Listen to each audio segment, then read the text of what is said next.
مسلم league نون آزاد کشمیر کے صدر شاہ غلام قادر اور سابق وزیر و مرکزی نائب صدر سردار فاروق سکندر کے اعزاز میں ناٹنگھم مسلم لیگ نون برانچ کی جانب سے عشائیہ تقریب کا اہتمام کیا گیا۔ تقریب میں مسلم لیگ نون برطانیہ کے صدر عبدالرحمان ارائیں، ناٹنگھم برانچ کے صدر راجہ عجائب، مرکزی نائب صدر الیاس چوہان اور ناٹنگھم برانچ کے چیف پیٹر ثاقب صابر سمیت برطانیہ کے مختلف شہروں سے کارکنان اور عہدیداروں نے بڑی تعداد میں شرکت کی۔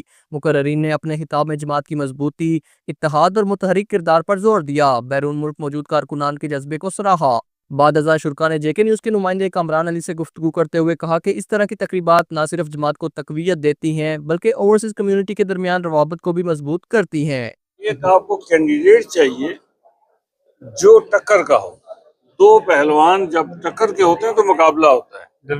ایک جماعت ہے مسلم لیگ نون جس کے پاس 33 میں سے 31 حلقوں میں 31 کانسٹیٹوئنسیز میں ہمارے پاس مضبوط امیدوار ہیں۔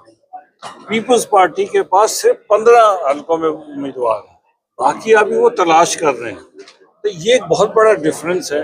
اس ڈفرنس کو کوپ اپ کرتے کرتے ان کو الیکشن ہی گزر جائے گا۔